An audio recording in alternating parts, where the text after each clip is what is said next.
Before the world touches you, you touch yourself first. 5 sentences, spoken in silence, before your feet hit the floor. That's the entire weapon. No supplements, no alarm clock hacks, no cold plunge, no 50-page morning routine borrowed from a billionaire's podcast.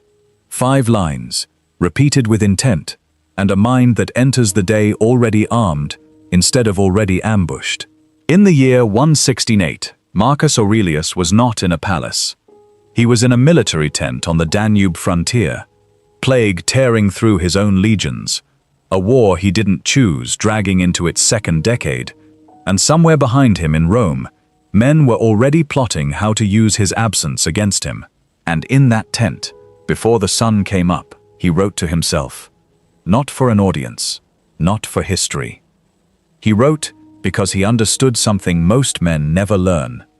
If you don't speak to your own mind first, the day will speak to it for you, and the day does not have your best interests at heart. He didn't write to be read, he wrote to load his own mind before the day could load it for him. That's what you're about to learn. Not a routine, a loading sequence. The difference matters. A routine is something you do because someone told you it works. A loading sequence is something you do because you understand exactly what it's defending against.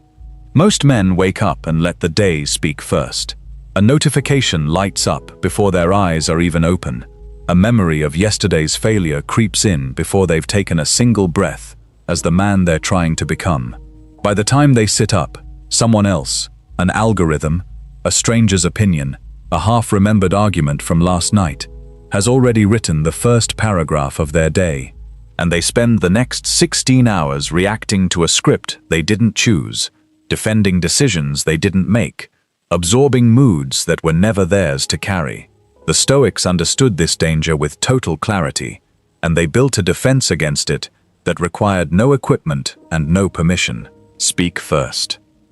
Before the phone, before the noise, before the world hands you its agenda, you hand yourself yours. This is not a metaphor. This is a literal contest for who gets to define your first 10 minutes of consciousness, and whoever speaks first usually wins. Now understand something before you go further. These 5 lines are not affirmations in the soft, hopeful sense the internet has cheapened into wallpaper. An affirmation that says, "I am worthy," without philosophy behind it, is a wish dressed up as a decision. A wish has no spine. It collapses the moment reality disagrees with it.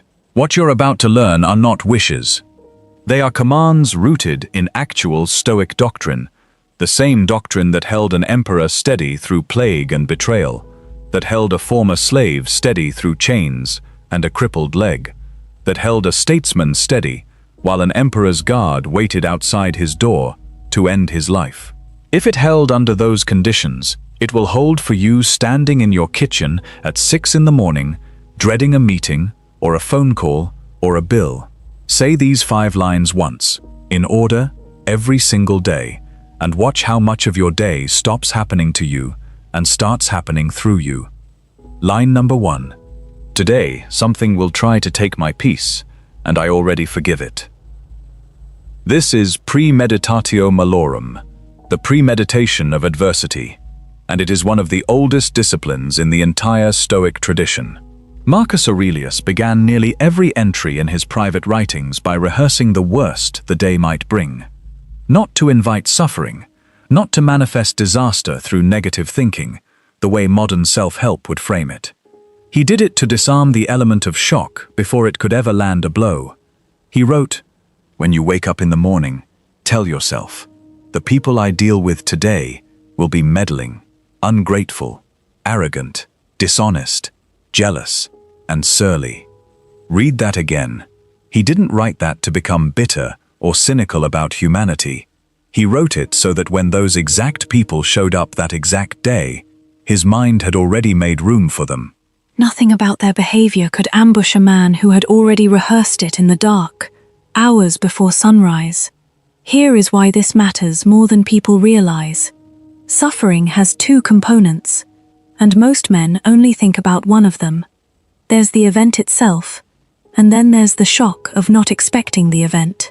A blow you saw coming barely staggers you. A blow you didn't see coming drops you to your knees, not because it was necessarily worse, but because your mind had built zero defenses against it. The traffic that makes you late, the email that criticizes your work in front of your team, the friend who cancels on you for the third time, the customer who insults you for doing your job, none of it has to surprise you, because you already named the possibility in the quiet of your own room, long before the world had the chance to spring it on you. Practically, this means when you say this line, you're not pretending today will be hard for the sake of pessimism. You're doing inventory. You're saying, I do not know exactly what will try to disturb me today, but I already know something will, and I have already decided, in advance, that I will not be ambushed by it. That decision, made calmly at dawn, is worth more than 10 decisions made in the heat of the moment, because the heat of the moment is exactly where most men lose themselves. Line number 2. What is not mine to control, I release before I even touch it. This is the dichotomy of control, the spine of the entire Stoic system. And if you only ever learn one principle from this philosophy, learn this one, because it will outlast every other piece of advice you've ever been given. Epictetus taught it without softness, without apology, because he had no patience for excuses. He had been a slave. He had a permanently damaged leg, by most accounts from abuse at the hands of an owner. He had every reason in the world to be consumed by what was done to him, and instead, he built one of the most disciplined minds in human history around a single, brutal distinction. Some things are within our power, and some things are not. Our opinions, our impulses, our desires, our aversions, in short, everything that is our own doing, these belong to us completely. Our body, our property, our reputation, our position. In short, everything that is not our own doing, these belong to others, and we have no real claim over them. You only suffer when you forget the line between the two, every single time. Look back at your worst weeks, and you will find, without exception, that you were gripping at something that was never yours to grip, someone else's opinion of you. An outcome you worked hard for, but didn't control the final result of. A relationship where you were trying to manage another person's feelings instead of your own conduct. Saying this line every morning is how you redraw that boundary before the day has the chance to blur it again. You will be tempted, by mid-morning, to grip at things that were never yours. A comment that wasn't meant to wound you but did anyway. A result you put real effort into but didn't receive. A person who misjudges your intentions and refuses to hear you out. Speaking this line at sunrise means that by the time those moments arrive, the boundary is already drawn in stone, not chalk. You feel the pull toward the thing that isn't yours, and you recognize it for what it is, and you let it pass through your hands without closing your fist around it. Line number 3. I do not need today to go my way. I need myself to go the right way. This is amor fati, the love of fate, taken out of abstract theory and turned into an actual daily instruction. The untrained mind measures a good day by whether events cooperate with its plans. Did the meeting go well? Did the traffic stay light? Did people respond the way I hoped? The trained mind measures a good day by an entirely different standard, whether character held its shape regardless of what the events actually did. Marcus Aurelius reminded himself constantly that obstacles were not interruptions to his path, they were the actual material of the path itself. He used the image of fire. A great fire, he said, makes flame and brightness out of everything thrown into it. Fuel doesn't disrupt fire. Fire consumes it and grows because of it. A trained mind does the same thing with adversity. It doesn't avoid the wood. It consumes it and grows from it. You are not asking the universe for an easy day when you speak this line. You are informing yourself, out loud, before anyone else can interfere, that your discipline does not require permission from circumstance. This single sentence is what separates the man who collapses the moment his plans change from the man who simply adjusts his grip and keeps walking, because his actual goal was never the plan in the first place. It was the steadiness underneath it. The plan was always negotiable. The character behind it was never supposed to be. Think about how this plays out in a real day. The plan was to have a calm, productive morning, and instead, your kid is sick, your car won't start, and your inbox is on fire before 9 a.m.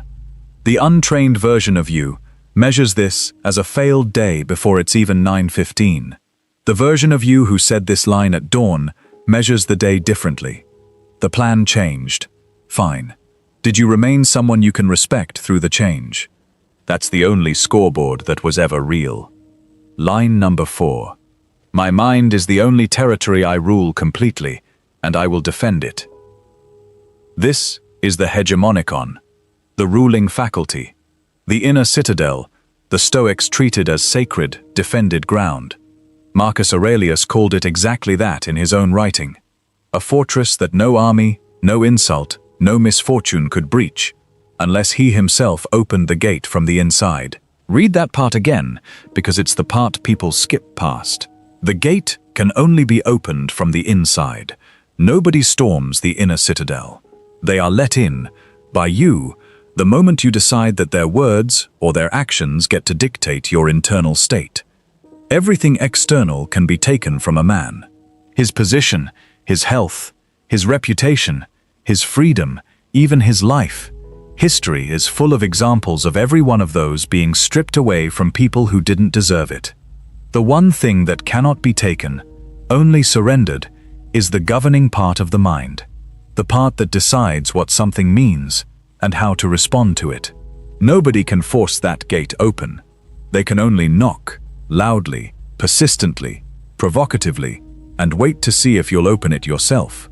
You speak this line to remind yourself, before anyone else gets a vote in the matter, that you are the sole sovereign of that territory. People will try the gate today, a cutting remark designed to get a reaction, a slight, intentional or not, that stings on contact, a provocation built specifically to make you abandon your composure and react instead of choose.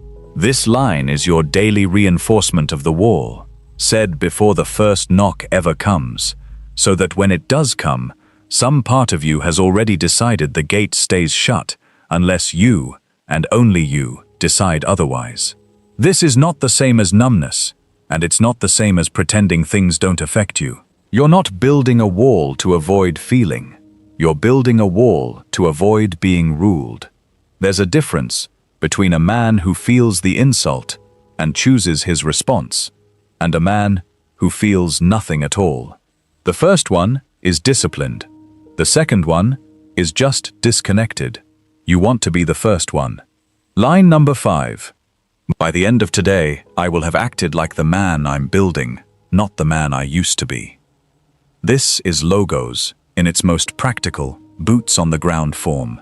Reason applied as identity, not just philosophy, left sitting on a page somewhere. Seneca wrote that every day should be regarded as a separate life, complete in itself, and that the highest use of that single day's life is to act in accordance with your nature as a reasoning being, rather than your impulses as a purely reactive one. He wrote this, worth remembering, while living under the rule of Nero, a man who would eventually order his death. Seneca did not have the luxury of an easy, low-stakes life to philosophize about from a distance. He built this discipline under direct, lethal pressure, and he still insisted that each day be treated as its own complete test of character, not a throwaway rehearsal for some better day later. This final line is the seal on everything that came before it.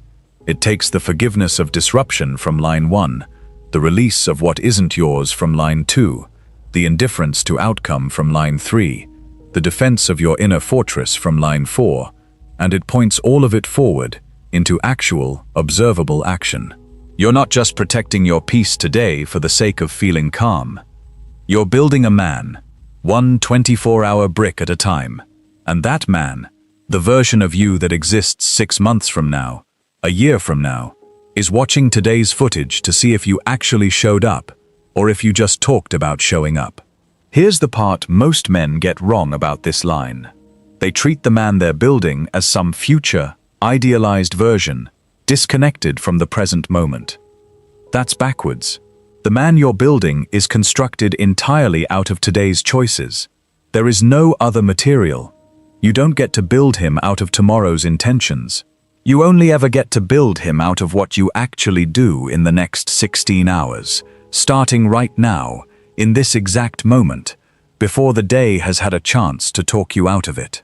5 lines, spoken before the phone, before the noise, before the day gets to cast its first vote on who you'll be. Marcus Aurelius didn't write his private words for an audience, and that's exactly why they carry weight nearly 2,000 years later. He wrote them because he understood something most men never learn in an entire lifetime. The first conversation of the day determines almost every conversation that follows it. If the first voice you hear is panic, panic runs the morning, and likely the afternoon behind it. If the first voice you hear is discipline, discipline runs the morning, and probably the day after that, and the one after that. Because discipline, unlike panic, compounds. This isn't motivation, and you should be suspicious of anything that calls itself motivation, because motivation fades by 9 a.m. without exception. This is doctrine, repeated daily, deliberately, without skipping, until it stops being something you have to consciously say and starts being something you simply are. Say these 5 lines tomorrow morning before anything else touches your mind, before the phone, before the coffee, before a single word from anyone else reaches you, and measure the difference for yourself, not by how you feel in the moment, because feelings are unreliable witnesses that change with your blood sugar and your sleep. Measure it by something harder and more honest. Measure it by how much of the day you spent reacting versus how much of the day you spent ruling. Do this for 7 days straight before you decide whether it works. 1 day proves nothing. 7 days is enough to notice the pattern.